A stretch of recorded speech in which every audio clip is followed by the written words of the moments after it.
Está no ar o Jornal do Senado. Eu sou Paula Groba e estes são os destaques de hoje do Jornal do Senado, que começa agora. Eleitores aptos a votar neste domingo passam de 156 milhões. Senado recebe observadores internacionais das eleições brasileiras. Número de crianças internadas por Covid-19 supera o de idosos. Boa noite. O Brasil vai às urnas neste domingo, 2 de outubro, para a maior eleição de sua história. São 156 milhões de brasileiros aptos a votar.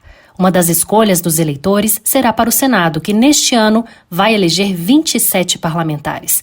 Também serão eleitos deputados federais, estaduais ou distritais, governadores e presidente da República.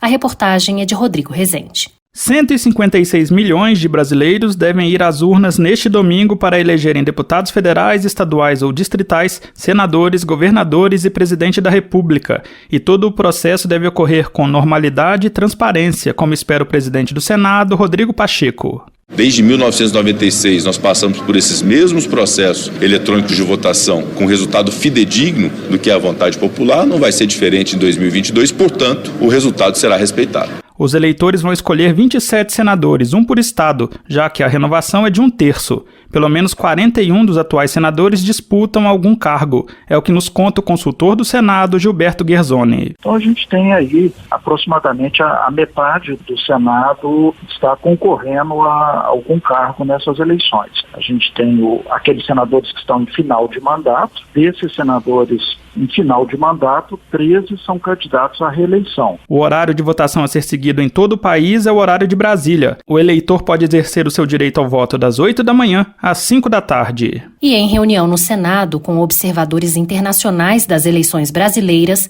o presidente Rodrigo Pacheco citou o papel da Justiça Eleitoral, com destaque para a urna eletrônica na manutenção da democracia. Pacheco declarou ainda que o parlamento está atento contra retrocessos nas liberdades. Repórter Érica Christian. Para um plenário de observadores internacionais que estão no Brasil para acompanhar as eleições de domingo, o presidente do Senado, Rodrigo Pacheco, ressaltou o papel da Justiça Eleitoral na manutenção da democracia, com destaque para a urna eletrônica, que assegura voto secreto e resultado no mesmo dia.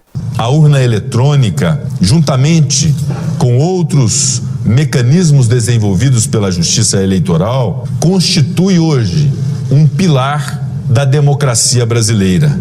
É motivo de grande orgulho nacional. Rodrigo Pacheco também ressaltou o papel do Senado na garantia da democracia ao citar leis aprovadas, como a que garante recursos para candidaturas femininas e a do aumento de pena para os crimes de racismo. E avisou que há no Brasil instituições atentas contra qualquer tipo de retrocesso. A Justiça Eleitoral e o Senado da República convergem para concretizar os princípios da Constituição Federal, contra qualquer tipo de retrocesso que coloque em risco a independência das instituições, as liberdades e o Estado de Direito. Vão acompanhar as eleições neste domingo 87 especialistas de 27 países, entre eles Estados Unidos, França, Portugal, Rússia, Moçambique e Paraguai. A Covid-19 tem deixado vítimas pelo país e o número de internações ainda é expressivo.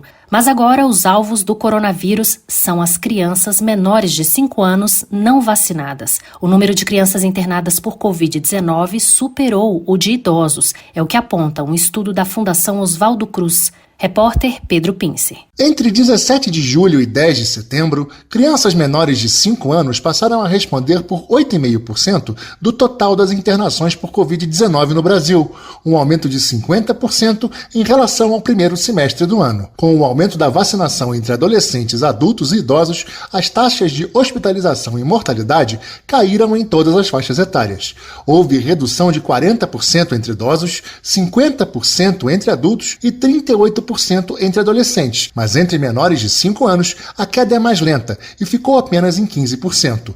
É o que explica o coordenador do Observatório de Saúde na Infância da Fundação Oswaldo Cruz, Cristiano Boccolini, lamenta o baixo índice de cobertura vacinal dessa faixa etária. Até dia 23 de setembro, somente 2,5% da população com essa idade tinha recebido as 2 doses da vacina. E, infelizmente, a cada dia que passamos sem vacinas aplicadas nessa faixa etária, mais de uma criança morre por Covid-19 no Brasil. O Observatório de Saúde na Infância divulga dados científicos sobre a saúde de crianças de até 5 anos.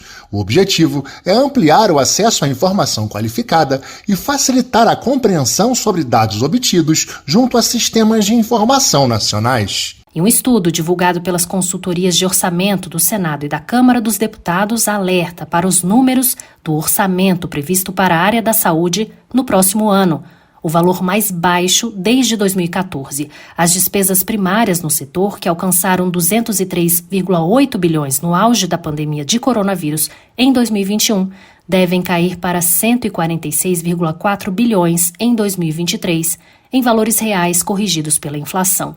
Em comparação com o ano passado, quando a dotação somou 162,9 bilhões, a redução prevista é de 10,1%. Os consultores do Congresso analisaram o projeto de lei orçamentária anual enviado em agosto pelo Poder Executivo. O texto começa a receber sugestões de emendas dos parlamentares na Comissão Mista de Orçamento a partir deste sábado.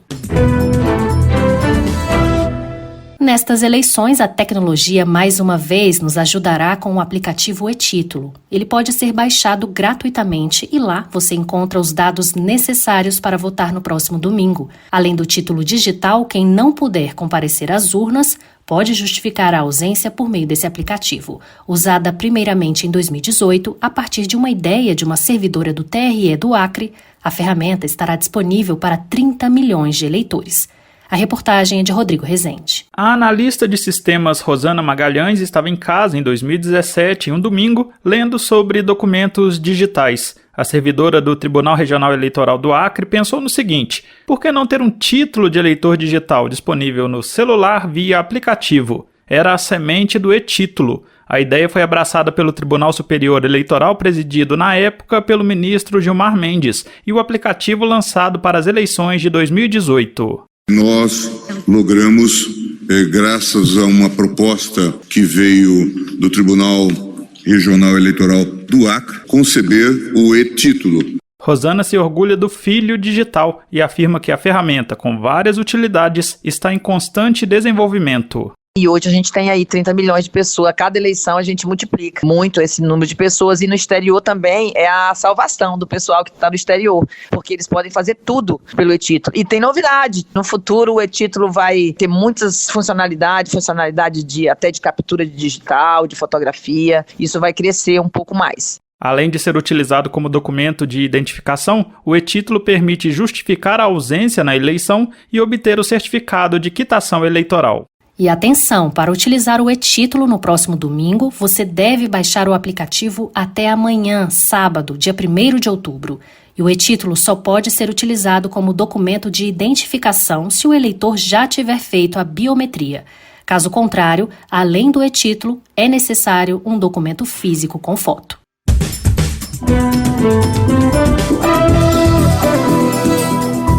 Com trabalhos técnicos de Eliseu Caires, o Jornal do Senado fica por aqui. Acompanhe agora as notícias do Tribunal de Contas da União e da Câmara dos Deputados. Boa noite e um bom fim de semana.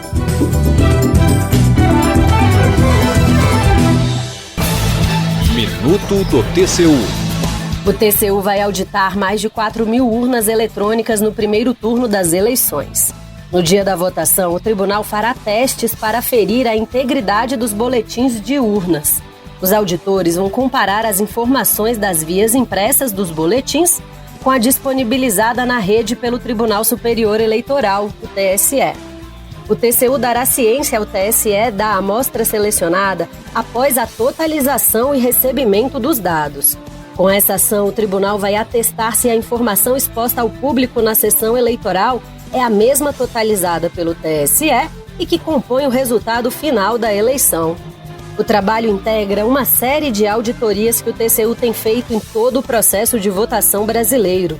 As fiscalizações obedecem rigorosamente os padrões internacionais e têm total cooperação do TSE. TCU, fiscalização a serviço da sociedade.